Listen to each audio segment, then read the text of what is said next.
तो क्या क्या पढ़ेंगे हम लोग इस चैप्टर में। तो पार्ट 1 में आपने देखा ही था, हरियंका डायनेस्टी के बारे में हमने पढ़ा था। तो पार्ट 2 यानी इस वीडियो में हम लोग पढ़ेंगे शिशुनागा डायनेस्टी के बारे में एंड देन डायनेस्टी के बारे में। तो चलिए स्टार्ट करते हैं। स्टार्ट करने से पहले मैं आपसे रिक्वेस्ट करूंगा कि हमारे चैनल को सब्सक्राइब करें। तो एक बार रिवाइज कर लेते हैं हमने पिछले क्लास में क्या पढ़ा था।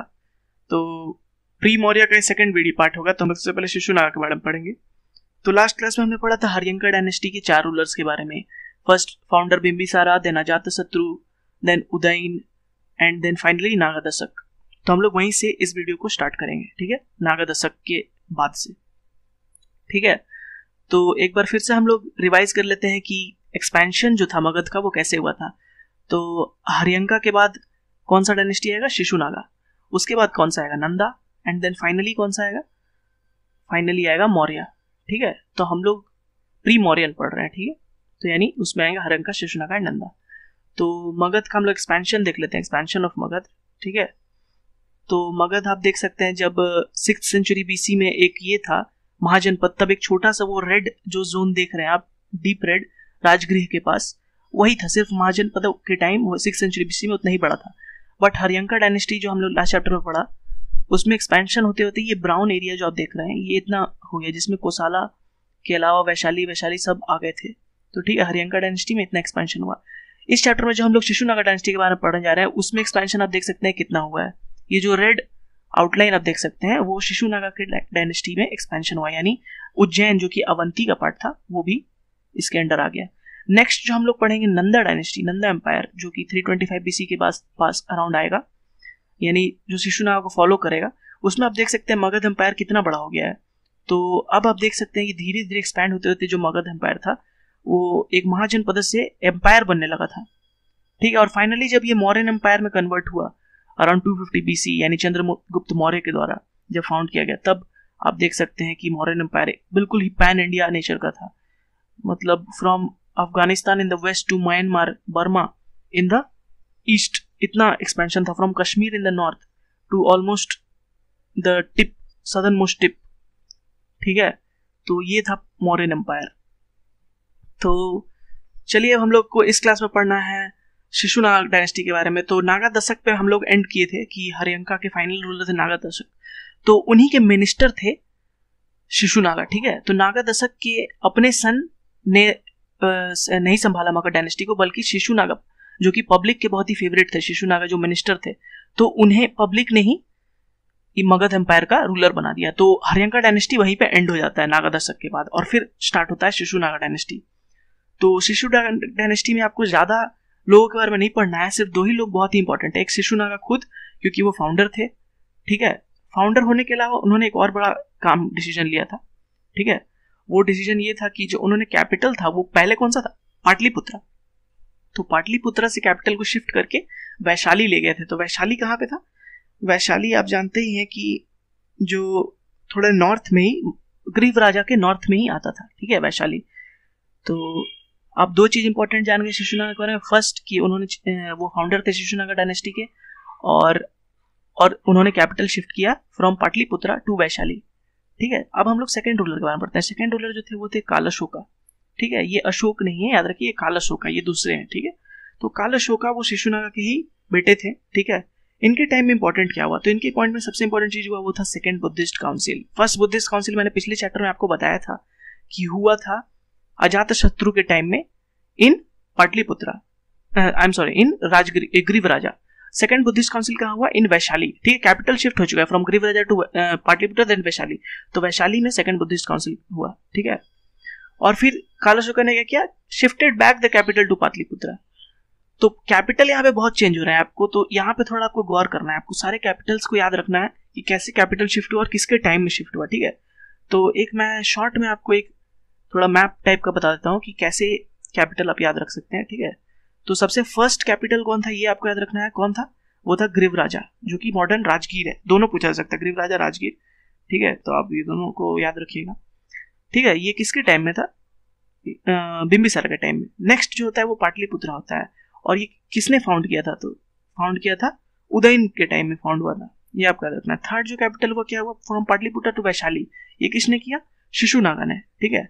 And then fourth back to Pataliputra by Kalashoka, ठीक है। और फिर वो नेक्स्ट कई दिनों तक पाटलिपुत्रा ही रहा टिल मौर्यन एम्पायर, ठीक है।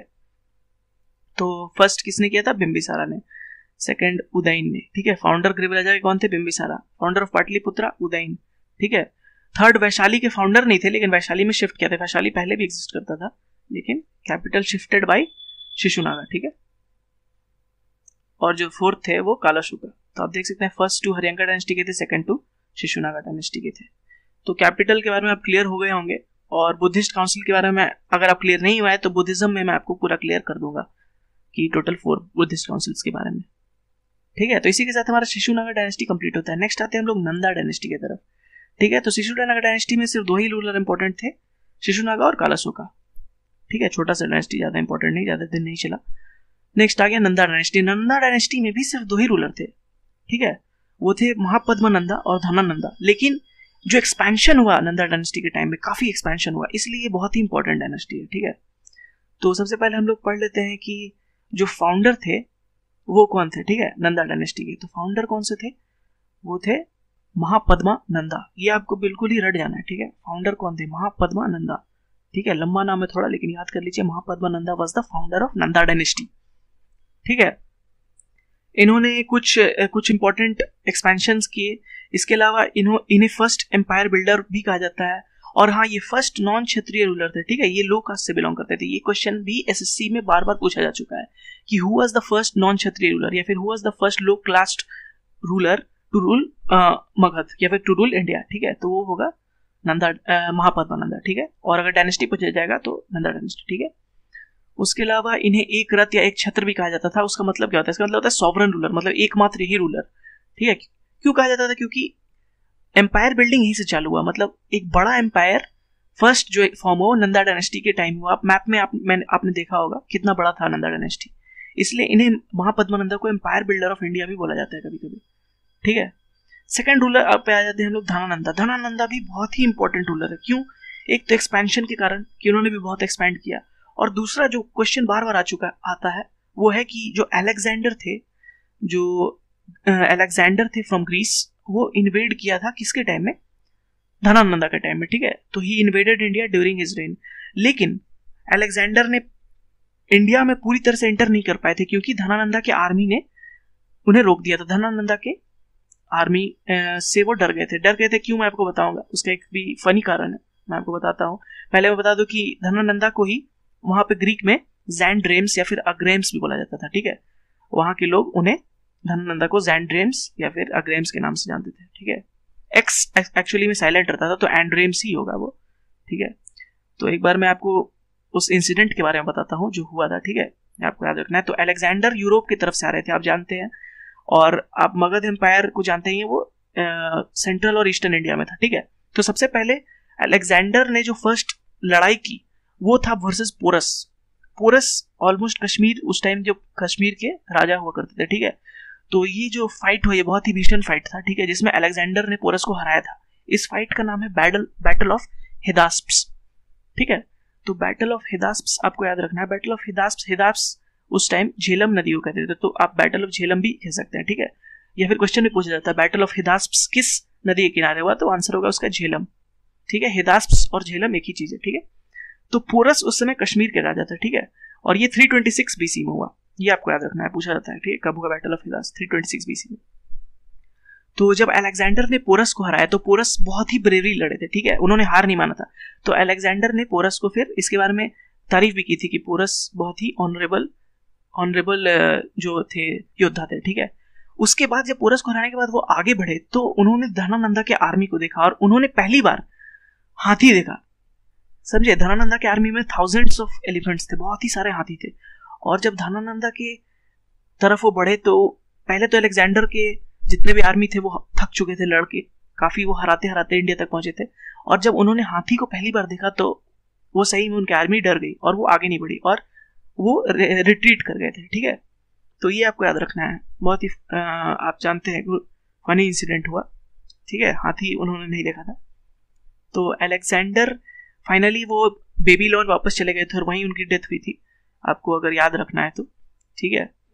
लेकिन अलेक्जेंडर जब रिटर्न कर गए, तो उन्होंने अपने गवर्नर सेलुकस निकेटर को वहीं अपने जो बलूचिस्तान वाला एरिया है और जो अभी करंट पाकिस्तान वाला एरिया है, वहीं पे उन्हें एज अ गवर्नर छोड़ दिया अपने सेल्यूकस निकेटर को। और सेल्यूकस निकेटर का रोल बाद में आएगा जब चंद्रगुप्त मौर्य का मौर्यन एम्पायर आएगा, तब मैं इसके बारे में फिर से बात करूंगा, ठीक है।